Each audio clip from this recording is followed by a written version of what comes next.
మహిళా రిజర్వేషన్ బిల్లును కాంగ్రెస్ అడ్డుకోవడం మూర్ఖత్వమని అన్నారు కేంద్ర హోంశాఖ సహాయ మంత్రి బండి సంజయ్.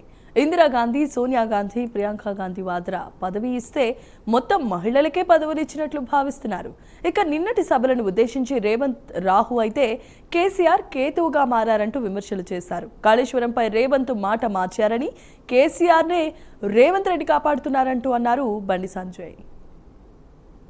మహిళా రిజర్వేషన్ డీలిమిటేషన్ సంబంధించి వాళ్ళ మహిళా రిజర్వేషన్ విషయంలో ఇలా మహిళలకు అన్యాయం చేసినటువంటి వ్యక్తి రాష్ట్ర ముఖ్యమంత్రి రేవంత్ రెడ్డి గారు. పాపం ఆయన ఏదో చేస్తున్నాను అని చెప్పి సంబరాలు చేయించుకుంటున్నాడు. ఎవరన్నా బిల్లు సక్సెస్ అయితే సంబరాలు చేసుకుంటారు తప్ప బిల్లు ఫెయిల్ చేస్తే సంబరాలు వాళ్ళు చేసుకున్నారు. దేశంలో రోజు ఫస్ట్ చూస్తున్నాను నేను. రేవంత్ రెడ్డి గారు చాలా గొప్ప పని చేస్తా అని చెప్పుకుంటున్నాడు ఇలా. కానీ గ్రామ స్థాయిలో, కింది స్థాయిలో, గ్రౌండ్ స్థాయిలో మహిళలు ఆయన విషయంలో ఏ విధంగా చీదరించుకుంటారు, ఏ విధంగా తిట్టుకుంటారు పాపం ఆయన తెలుస్తలేదు. ఆయన ఇంటర్వ్యూస్ చెప్తలేదు పాపం ఆయనకు.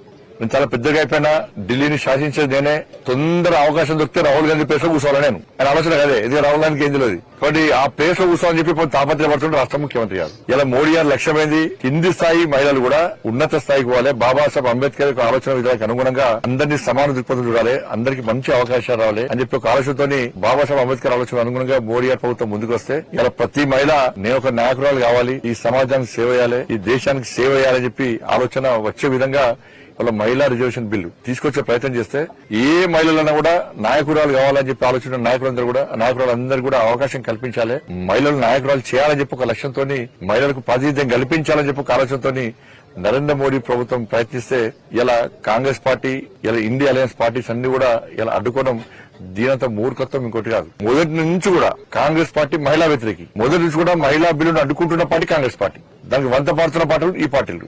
వీళ్ళకి ఏంటంటే కాంగ్రెస్ పార్టీలకు ఏంటంటే మహిళల అభివృద్ధి అంటే సోనియా గాంధీ, ఇందిరాగాంధీ, ప్రియాంక గాంధీ వీళ్ళ ముగ్గురికి పోస్టులు ఇచ్చి వీళ్ళ ముగ్గురు అభివృద్ధి చెందితే మొత్తం మహిళలు అభివృద్ధి చెందినట్టే వారసత్వ పార్టీలు ఇవి. ఇలా అఖిలేష్ యాదవ్ భార్య డింపుల్ యాదవ్ కు ఎంపీ పదవి ఇచ్చి ఆమె బాగుపడితే మహిళలందరూ బాగుపడ్డట్టే. స్టాలిన్ చెల్లెళ్ళు కనిమోలికి రాజ్యసభ, లోక్సభలో టికెట్ ఇచ్చి ఆయన అభివృద్ధి చెందితే మొత్తం మహిళలంతా అభివృద్ధి చెందారు. అది కూడా కుటుంబ పార్టీ. ఈ ప్రజల దృష్టి మళ్లించడానికి ఇద్దరు తిట్టుకుంటారు. ఎవరెవరు? ఇటు రేవంత్ రెడ్డి గారు, ఇటు కేసీఆర్. నువ్వు చావాలంటే నేను చావని అంటున్నాడు. ఇది అబద్దాల కూర అని చెప్పి రేవంత్ రెడ్డి గారు కేసీఆర్ అంటే ఎదవా దరిద్రుని ఏం తిరుగుతున్నాడు. ఇవాళ భాష కదే, వీరిద్దరు భాష కదే. ఇవాళ మీరిద్దరు కాదు, ఇవాళ మీ చావుల వల్ల ఇవాళ తెలంగాణ ప్రజలు చచ్చిపోతున్నారు. తెలంగాణకి ఏం దరిద్రం, మీరిద్దరు దరిద్రం తెలంగాణకు. ఇక రాహుకేతు స్టోరీ తెలిసి కదా మీకు. రాహుకేతుది ఎందుకంటే అమృతం కోసము రాక్షసులు, దేవతలు క్షీరసాగర మదనం చేస్తారు. చేస్తుంటే సూర్యచంద్రుల మధ్యలో రాక్షసుడు వస్తాడు. రాక్షసుడు వచ్చి దేవత రూపంలో వచ్చి కూర్చుంటే ఈ విషయాన్ని గుర్తించినటువంటి సూర్యచంద్రులు ఏం చేస్తారు, విష్ణుమూర్తికి సమాచారం ఇస్తారు.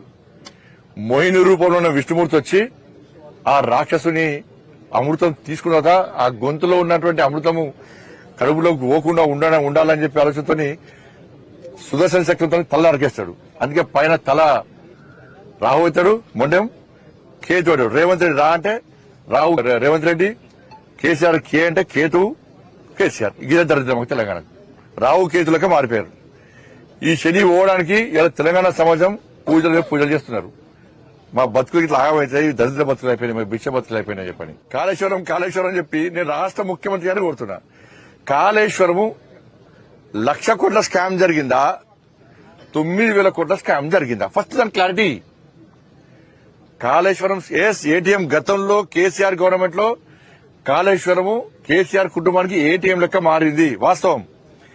ఈ రోజు కూడా మళ్ళీ చెప్తున్నాం, ఈ రోజు కాంగ్రెస్ పార్టీ కూడా ఏటీఎం లెక్క మారింది కాళేశ్వరం. సిబిఐకి ఏం లెక్క రాసి ఉండవు.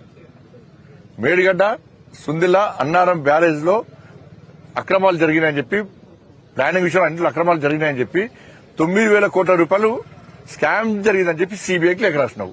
నువ్వు ఎలక్షన్ ముందు చేసినావు 1,00,000 కోట్ల స్కామ్ జరిగింది అంటున్నావు. మొన్నటి దానికేనేమో కాళేశ్వరం ఎందుకు వణికినాడు రాష్ట్ర ముఖ్యమంత్రి, అది గోదావరిలో ఉడకపోయినట్టు అని చెప్పన్నాడు.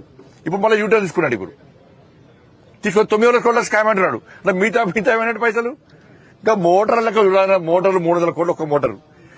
ఒక్కొక్క మోటార్ను 1,600 కోట్ల వరకు వచ్చారు ఒక్క మోటార్ను. అంటే ఒక్క మోటార్కు 1,300 స్కామ్ జరిగింది మోటార్ల విషయంలో. అది వేరే కంటికి వరకొచ్చారు. నువ్వు 1,00,000 కోట్ల స్కామ్ కాళేశ్వరం స్కామ్ జరిగిందని చెప్పక సిబిఐకి 9,000 కోట్ల రూపాయల స్కామ్ జరిగిందని చెప్పి లేఖ రాస్తే మేంతో పిచ్చలమైంది. నువ్వు రాయి 1,00,000 కోట్లు ఎందుకు రాస్తావు? నువ్వు గోదావరిలో కొట్టుకోబోతున్నావు. మలవై దొంగలు పడ్డారు కుక్కలు పడినట్టు మొన్న ఎప్పుడో జరిగింది, ఇప్పుడు ముఖ్యమంత్రికి ఇప్పుడు ఇక ఈయన పెట్టిన మీటింగ్ ఆయన పోటీ పడతాడు, ఆయన పెట్టిన మీటింగ్ ఈ పోటీ పడతారు, ఇద్దరు తిట్టుకుంటారు, టైం పాస్ చేస్తారు. కానీ 1,00,000 కోట్ల స్కామ్ జరిగింది, ఏటీఎల్గా మారిందని మేమంటున్నాం. కానీ 9,000 కోట్ల స్కామ్ మాత్రమే జరిగిందని చెప్పి రేవంత్ రెడ్డి ప్రభుత్వం, రేవంత్ రెడ్డి గారు అంటున్నారు. కాబట్టి 1,00,000 కోట్ల మీద విచారణ జరపడా, 9,000 కోట్ల మీద విచారణ జరపడా రాష్ట్ర ముఖ్యమంత్రి స్పష్టం చేయాలి. కాబట్టి ఈ రెండు పార్టీలు ఒకటే. ఏదంటే వీళ్ళ అవినీతికి వాళ్ళు ప్రోత్సహిస్తున్నారు, వీళ్ళ 6 గ్యారెంటీల మీద వాళ్ళు ప్రశ్నించే ప్రయత్నం చేస్తలేరు. ఒక్క కేసీఆర్ కుటుంబం మీద ఒక్క విచారణ జరపడం ఇంతవరకు ఒక్కరి మీద కనీసం చర్య తీసుకునే పాపనాలు పోలేదు. నీకు చదవాలని చెప్పు, 1,00,000 కోట్లు స్కామ్ జరిగినా కూడా నాకు రాసే దమ్ము లేదు, కేసీఆర్ కుటుంబాన్ని మీద విచారణ జరిపే దమ్ము లేదని చెప్పి ఒప్పుకో, ముక్కుని ఎలాగ రాయి. కాబట్టి ఈ విషయంలో ఇవాళ తెలంగాణ సమాజం జాగృతమైంది. తప్పకుండా రెండు పార్టీలకు గుణపాఠం చెప్పడానికి ఇలా ప్రజలు సిద్ధంగా ఉన్నారు, భారతీయ జనతా పార్టీ సిద్ధంగా